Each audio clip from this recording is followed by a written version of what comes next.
Hello there, fellow traders and financial enthusiasts. Welcome back to the House of Trade, your one-stop destinations for all things related to global economics and the ever-evolving financial landscape. Today, we're going to be delving deeply into captivating territory that's causing stirs all around the world, especially on the international stage.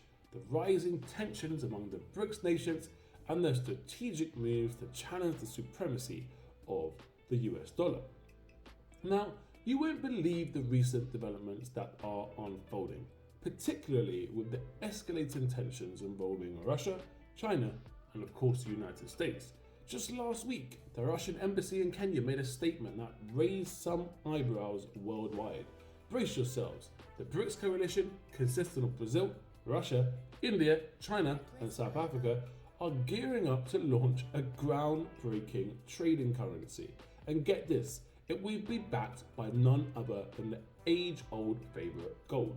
Now, I know, skepticism abound, and skepticism can sometimes be your best friend in times like these, especially when information comes from sources less credible. However, independent analysts are taking this announcement quite seriously, predicting that the BRICS consortium is steadfastly committed to their de-dollarization agenda, with a glint of gold in the equation, if you pardon the pun. So hold on to your trading seats, because the revelation doesn't end just there. Brace yourself for potential updates as more comprehensive blueprints for a gold-backed BRICS currency could be unveiled in the upcoming hours, minutes, and days at the BRICS summit in South Africa as we speak. That's right, we might be on the cusp of witnessing a significant shift in the global financial landscape. Now, here's where the story gets even more intriguing. While China and other global juggernauts might not be ready to bid farewell to the US dollar in their international transactions just yet, it's crucial to note that there isn't a universally accepted alternative currency on the horizon. People like the Vice President of the BRICS New Development Bank hit the nail on the head by pointing out that transitioning to alternative currencies is a long-term aspiration that requires careful consideration. But hold your horses, the trend of de-dollarization isn't just a distant mirage. Oh no, my savvy viewers. It's unfolding right before our eyes.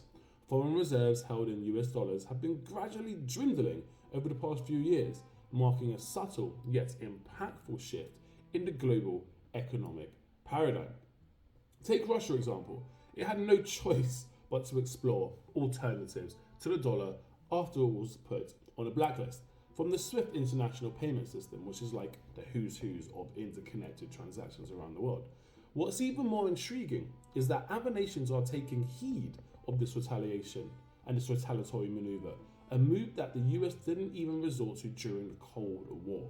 Countries are increasingly repatriating their gold holdings as a protective measure against potential future attacks or sanctions. Because who wants to keep their money, their assets, and their gold in a central bank that's literally going to flout international law and confiscate them?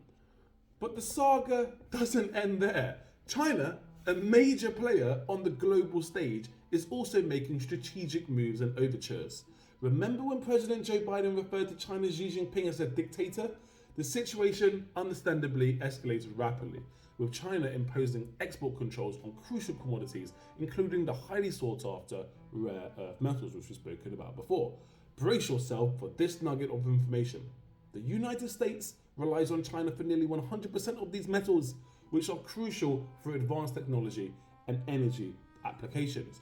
Things got even more interesting when Treasury Secretary Janet Yellen embarked on a mission to Beijing to mend the fences that Joe Biden broke down. Her primary goal was to emphasize the importance of sustaining a trading partnership between the two economic monoliths. These giants need to cooperate rather than allow tensions to escalate further.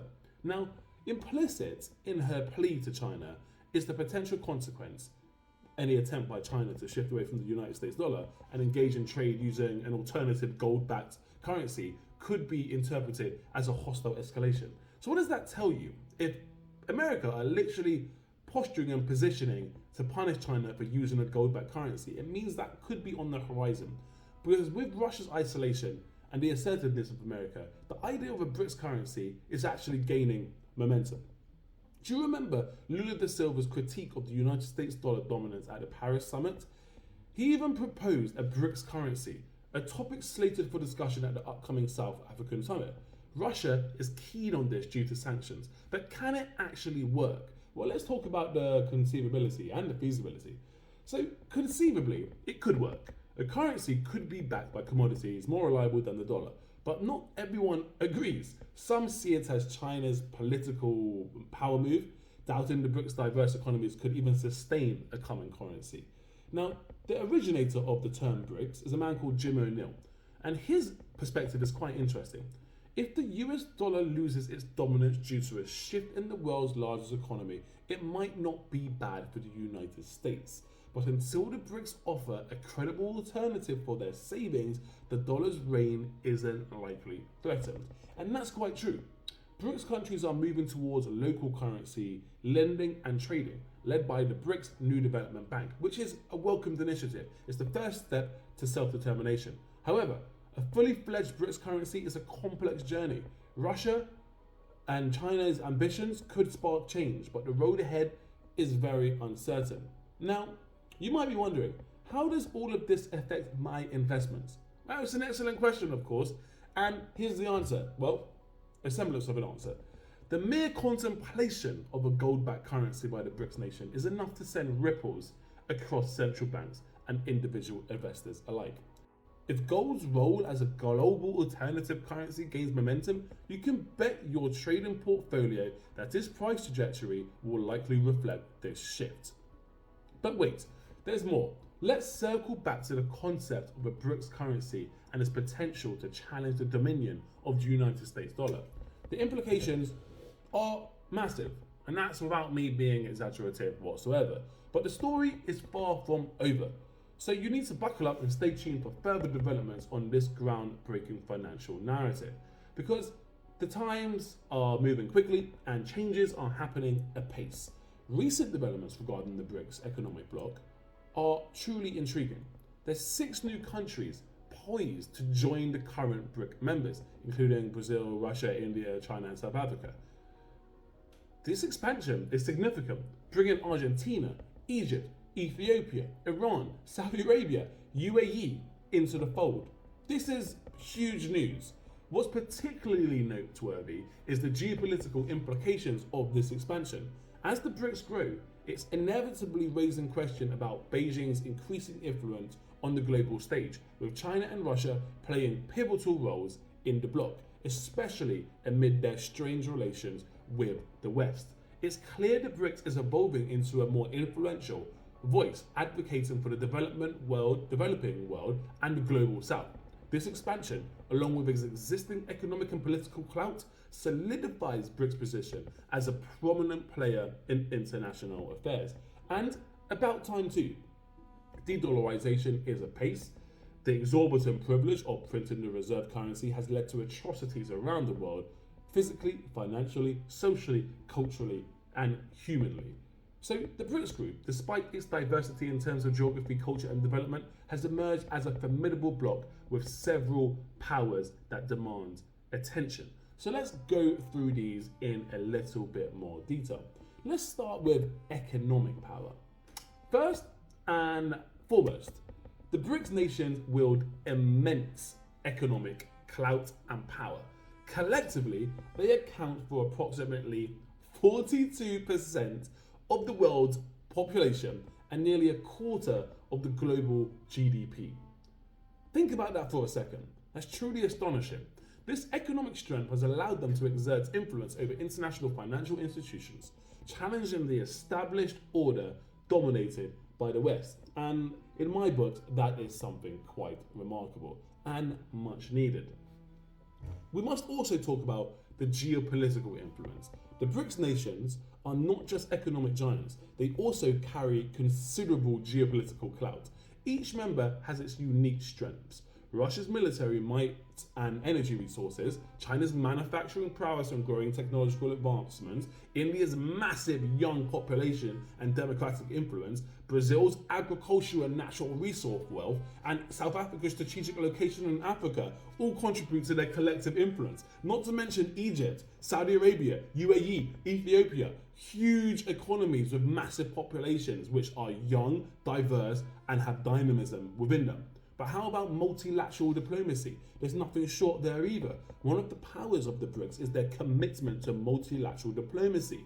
They often act as a counterbalance to Western-dominated international organizations, advocating for a more inclusive and equitable world order. Their joint efforts in organizations like the United Nations, WTO, and BRICS' own platforms have resulted in policy changes and increased representation for emerging economies. These are the economies that were left at the wayside.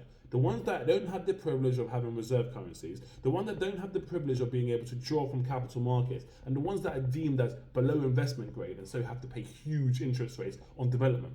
And that leads me on to initiatives about development.